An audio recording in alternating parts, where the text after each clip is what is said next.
and welcome to Divine Destiny with Debbie. I'm Debbie and I'm reading for November 24th through the 30th.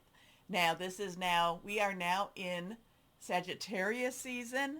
Very interesting energies, of course, wild energies, very direct energies. But remember that these are general readings, may or may not resonate. Take what you like, leave the rest. I am an intuitive channeler. I open myself to God, to Jesus, Holy Spirit, and I ask whatever will be helpful, whatever will be healing to come through. Now, let's go on, and this is the overview, so let's go on, and I'm going to tell you about the cards I will be using for the main readings, which could come out later on today or sometimes on Tuesday. I like Radley Valentine's decks. I like how he how he has numbered the major arcana, so I do use his a lot. This is the Angel Tarot cards. Then I also like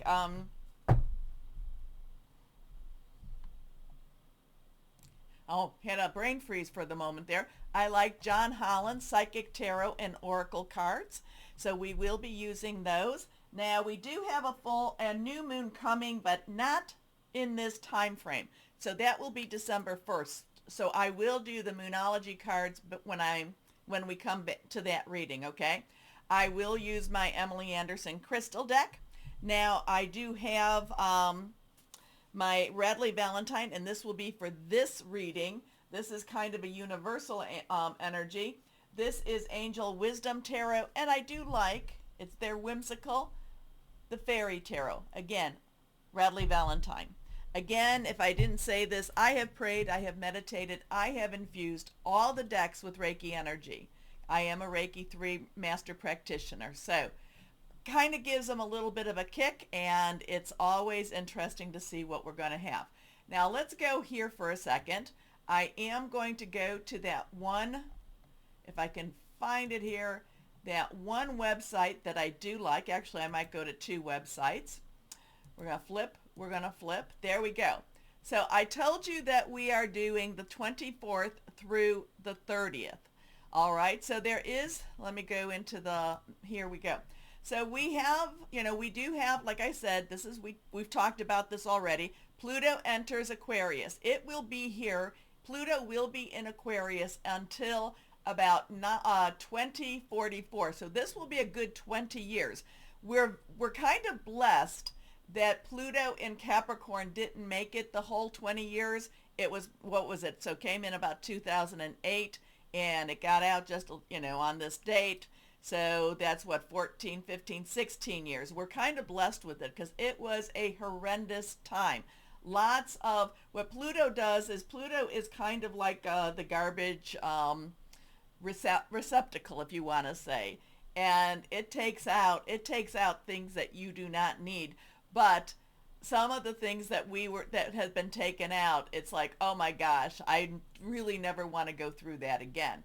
So, interesting times with this. The last time that Pluto was in Capricorn was, can't remember how many years before, but it transitioned back into Aquarius 1777, 1778.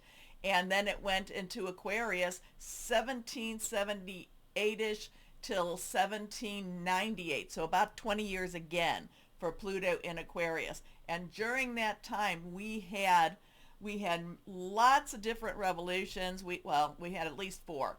We had the American Revolution. I think that ended around 1781. Sorry, not sure about my dates per se. But we also had, while we were doing the American Revolution, or right after that, during this Pluto in Aquarius, the Constitution was drafted. Then we also had the French Revolution, and there was a lot of interesting things. If I'm remembering correct, there was a women's march on Versailles during that time. There was storming the Bastille during that time. We also had a revolution in Haiti, and that brought about a totally new paradigm of slavery and changes. And we also had a revolution in Ireland, I believe. So we had some very interesting times during the last Pluto in Aquarius. So we will probably have some interesting times now. Now we also had, we had the Industrial Revolution, and we had revolutions in art and in sciences. Uranus was discovered during this time. Uranus, the planet, expect the unexpected. So we have then, like I said, we are going from like the 24th. So we have a couple of things going on. Pluto has entered Aquarius. It's getting into it more and more. The sun has entered Sagittarius. It's sextiling Pluto in Aquarius. So it's kind of setting its ground rules. It's kind of like, okay, sun is in Sagittarius and, 0, God, source energy. Kind of setting the ground rules for the next month, next season even, and how things are going to start moving forward. We have Venus 12 degrees, Saturn 12 degrees. I've talked about that, a lot of that. If we go major arcana, that's the hanged man energy. We now have on the 26th, we have Mercury going retrograde, okay? So retrograde, so we've been in the shadow of Mercury going retrograde. It is now going retrograde, and that basically is a lot of karmic situations being revisited, okay? And a lot of things being brought up again. And because it's in Sagittarius, and because we also have Sagittarius, the sun in Sagittarius trining with Mars in Sagittarius at the 5 degrees, which is the Hierophant, in the major arcana. Fives are about change. 2 is choices. 2 plus 2 is a 4. So, and that's stability, organization. So we have Mercury going retrograde in Sagittarius. So Sagittarius, fire sign. Sagittarius really getting to the heart of the matter. They're the archer. They're the arrow. They're getting to the heart of the matter. Then, and again, too, so then we have it trining with Mars. So Mars in Leo. Mars will be going back and forth between Leo and Cancer for a little bit of time as we go into 2025 also. And where when it is in Cancer, and I know that's still going forward, and it's been in the back. Cancer has been very cleansing. Mars in Cancer has been very cleansing, and Leo now, Mars in Leo is really getting to the heart of the matter. Mars is a warrior energy. We have Mars that does connect with Aries, but yet at the same time connects with Scorpio, which then connects with Pluto. It's all like follow the dots with all of this. And then we have our, that 5 is that, the business of government, the business of religion, the business of things that rule people. However, now we are in Pluto.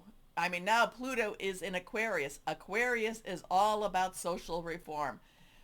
Major changes are about to happen, okay? So just keep working, keep going forward.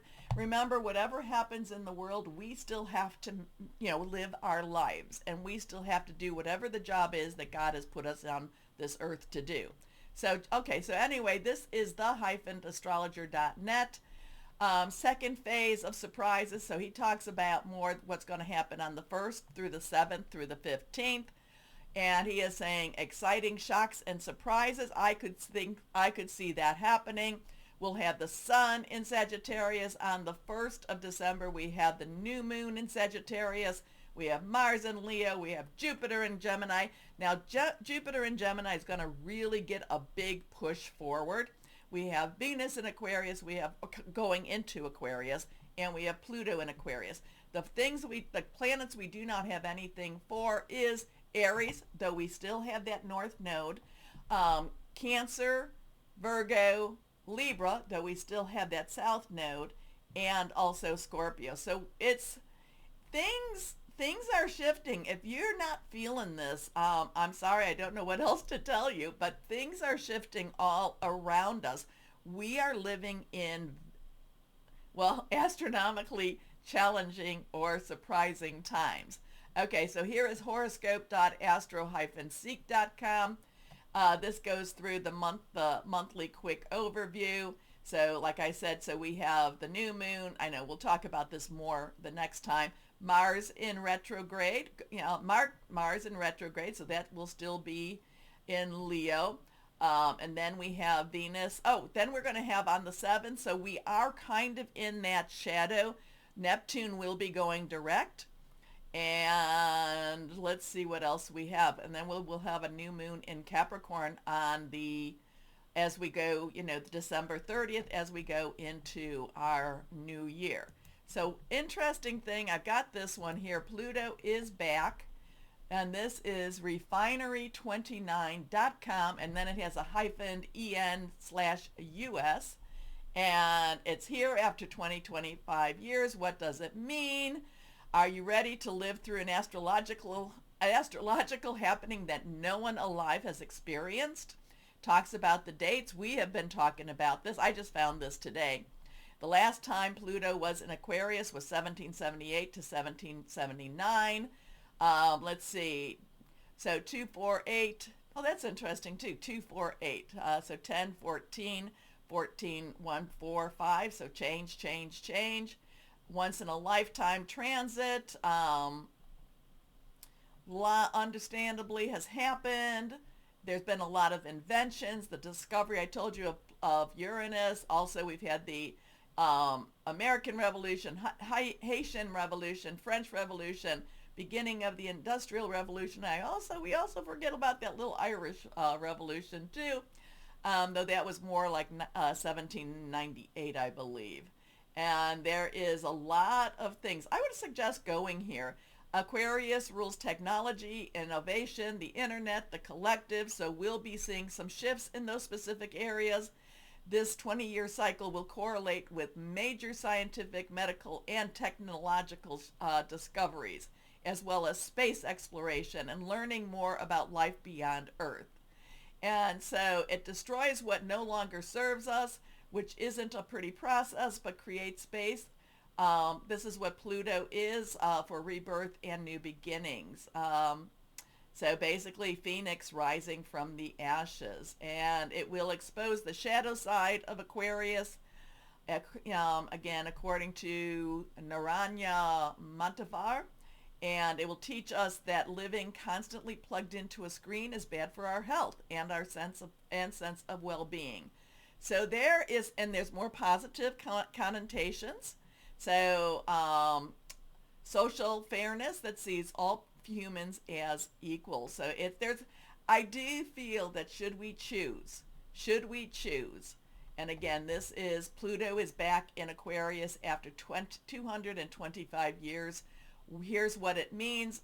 Elizabeth Gulino, March 21st, 2025, if you want to read that. It was interesting. It was a very interesting article, I thought. Anyway, let's go back. So what does it mean? There is a lot of potential during this time, and there is a lot of potential for healing during this time. But we have to embrace that. We have to accept that. We have to allow that to come in, okay? So healing, who is the archangel of healing? That is Raphael. Raphael is, I know that I basically, I call upon God, Jesus, God, but the archangels are here to help us as much as we can be helped. Okay, we've got 2 cards that have fallen out.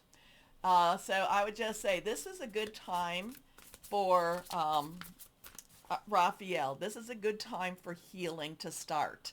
And it's like a big wound. There's been a big wound in our atmosphere, in our ionosphere, in our electronosphere, and there needs to be some healing coming.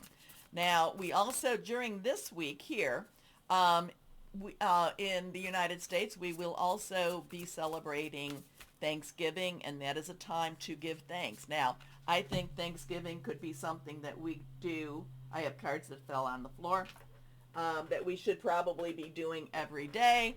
I did post this on my Facebook, and I did post this on in my community page. I am doing a prayer, my community page for YouTube, I don't have one for Rumble, but in YouTube or my Facebook page.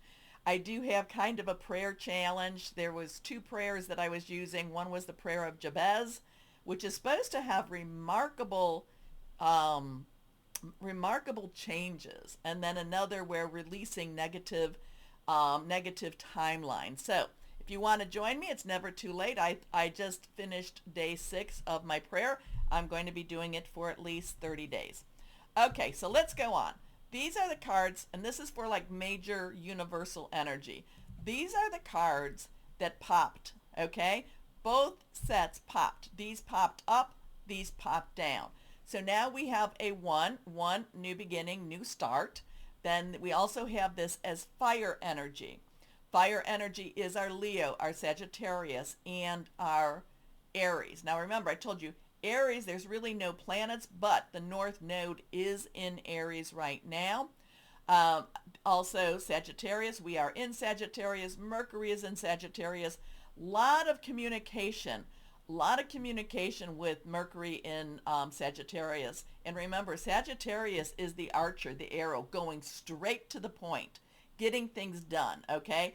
There's not going to be any real confusion. It's just, this is what this is, okay? Right or wrong, black or white, this is what this is. So now we have the one of fire. We see the young boy. He's got a plant. He's got some sort of a flying lizard that looks kind of a little mystical.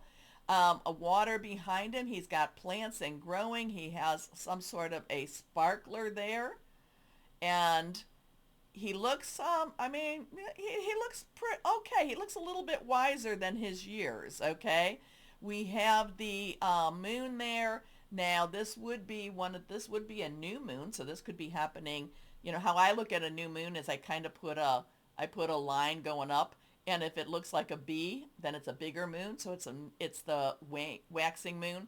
And if I put it up and I do the line and it's a D, it's going down. So that would be the waning moon. So this would be the new moon. This would be the going into a waxing. This is a new start, new beginning, new potential. There are many things that could be happening, many discoveries that could be coming out. Now we also have this with Metatron. Metatron is believed to have been Enoch. Enoch was before the flood, talked with God in the human form, transfixed into the air, transfixed into the heavens. 0 is God's source energy. So this also goes along, and that's why I like these cards so much. This goes along with the Fool energy in the major arcana. And it's kind of like, you may not know why you're doing it. You just know you have to do it. So an amazing opportunity. So this is wonderful for the world. But it tells the world to be bold, courageous, and optimistic. Now is the time to take action. Do what you are passionate about. So there's something new. There is a new challenge, a new way, a new possibility coming. Now this one looks like it's air, and it is. Now we have the Queen. We have the Queen of Air. Again, I was talking about healing energies here. We've got beautiful blue here, blue butterflies, and then we have some blue butterflies on her throne. Air energy is our Aquarius, our Gemini, and our Libra. We have, again, remember, Pluto is now in Aquarius. Gemini, we have Jupiter in Gemini. And supposedly Gemini is supposed to make a really big push in the next month or so. Actually, it should be in November and December, a really big presence. Let's put it that way. So it's also Libra. Libra is the South Node. So we have air, thought processes, thinking things through, making some plans. Now, she's quite beautiful, actually, here. She looks, she's kind. Queen energy, court card energy usually has dual energies. Underlying energy to a queen is the water energy, Cancer, Pisces, and Scorpio. Pisces and Scorpio are the ones that have a little bit more. No, I'm sorry, Scorpio does not anymore. Pisces is the one that has a little bit more. Neptune and Saturn will be in a pretty, fairly close, going direct again, and it will be changing into Aries back in 2025 or going forward into 2025. So we've got some really last pushes.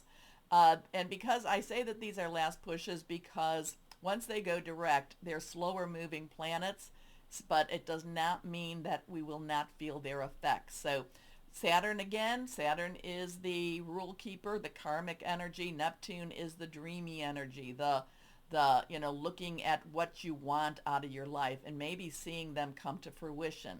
Okay, but again, air energy, making plans, thinking things through, also hearing news, which is so possible with our Mercury in retrograde. Again, a lot of butterflies, a lot of freedom, a lot of metamorphosis energies going around here. Brilliant, experienced, humorous, judgmental, releasing situations or people that no longer serve you. So there's a lot of letting go, and and a lot of this has to do with a lot of this can have to do with ascension energy too. Seeing the humor in difficult situations, focusing on career, divorced or unmarried individuals. So there's a lot of objective energy with her too. She has to look at, even though she feels deeply, she has to look at things objectively. It's not all about her. So I would say that this does have a lot of Aquarius energy in it. Now these are the two that they fell, and they fell face down. Do not know what this is. So let's see. Two, that we have a two of water. Water energy again, Cancer, Pisces, and Scorpio. The only real energy right now is Pisces. Again, Neptune and Saturn, they're slowing down so that they can start going into that shadow, and they will start to go forward. So we have a cherubim, we have, maybe Cupid, maybe a lot of times, with this, there's a lot of Raphael energy, healing energy. So two is about choices, decisions, coming together, partnerships, loving energy. Again, Cancer, Pisces, Scorpio, fluid, emotional, very spiritual energy. And they both, they're both looking very happy. This is a very loving energy. They're both kind of testing each other out, offering to each other, but yet at the same time starting a new connection, starting a new healing phase possibly. So now we have Raphael, the angel of healing, the archangel of healing. Then we have the number 6. 6 is the number of man. It's the energies we put into something. So we can, there's a lot of things. We can fall in love with love. We can fall in love with the person. We can choose to forgive. We can choose to stay angry. This also has connection with the major arcana of the lovers. There are choices here. We can choose. We can choose to move forward. We can choose to stay where we're at. We can choose to stay stuck. We can choose to fall in love, or the resurgence of a romantic relationship. Forgiveness and the ending of challenges. Exchanging gifts. Oh, here we go. Come on. Don't give up on the people you love. Sorry about that. For some reason, that's just not. Let me see if I go down here. Autofocus. There we go. But it's all about choice, isn't it? It's all about choice. We can stay angry, or we can move forward and we can start to love again. And in so doing, love ourselves. Next card, and maybe even forgive ourselves. There's a lot of forgiving energy. Raphael will be making her moves. Here we go. Last card is, now this is reversed, so this has a strong energy. This is an 8 of fire. So we have a 1, 2, 8. 8 is unlimited opportunities and possibilities. Fire energy again. Leo, Sagittarius, Aries. We're in Sagittarius. Mars is in Aries. Lots going on. There is so much going on, but at the same time, it's going to be spectacular. At the same time, the fireworks are shooting off. You can see they're all shooting off right now. It's very, very hectic time. So maybe maybe this is why this 2 of water is here. We have to stay clear-headed. We can't go into the emotional abyss, and just so much. Now, This is connected again with Metatron. Metatron, this is a number 7. Major Arcana is the Chariot. The Chariot is one of those where I just say, let go and let God. Jesus, take the wheel. I don't know, we can't stop the world anymore. That old saying, stop the world, I want to get off. It's not time for that. It's just Jesus, take the wheel and let's get through what we got to get through. Too much going on. Stress caused by many positive opportunities. Unexpected events or rapid changes. The ability to multitask. Business travel. That's kind of like when when you're offered a job and you're like, oh, I'm offered a job. This is the job I want. And then another job comes and you get another offer. Oh, and then maybe even a third job offer. And they're all such good offers that you're like, what do I do? I'm so worried about making the wrong choice. What do I do? What do I do? That's the kind of stress that this is talking about. So there's lovely energies all around us. It doesn't necessarily mean that it's going to be easy. In fact, there might be so many choices that it's no longer easy, or there might be so much going on that we just can't keep track on it anymore. So just, like I said, or like I have always said, give it to God. Just give it to God. God, you got to take us during this time. Let us find healing. Let us find peace. Let us find mercy and grace. Okay, one more card. So 1, 2, 8, 8, 2, 1. We have that queen there also, the queen of air. We have fire and water, water and fire. Here we go. Okay, this one is reversed. Reversed have strong energies for me. Awakening, seeing things differently, to seeing things new. Now it's interesting because we have a 1, 2, and we have the 1, 2. So I don't believe in coincidences. So 1, 2, 1, 2, 1, 2, 8, 1, 2. 1 plus 2 is a 3. 3 is celebration, creation, the power of 3. So interesting, major arcana. We do have a lot of times this has to do, I think this has to do with Gabriel if we were looking at it in these cards, but these are the fairy cards. This is seeing things differently. This is having a new paradigm, but yet there is a yin and yang. There is a balance that is held, and this just basically says, change the way you're looking at the situation. Embrace your uniqueness, a temporary pause in the action. So interesting in itself with that one. So 1, 2, 1, 2, 1, 2, 8, 1, 2, 2, 1, 8, 2, 1. Let me know what you thought about that. We've got, again, we're living in interesting times, and what unless you were alive 248 years ago, which we could go down another path, but we won't. We're living in cosmic times. Okay. Please do me a favor of going down here to like, share, subscribe, and clicking on the bell for notifications. You help me so much by doing that, and you keep me coming back. So thank you. As always, though, I always want to remind you that you are loved. Stay shining and be blessed. Bye-bye.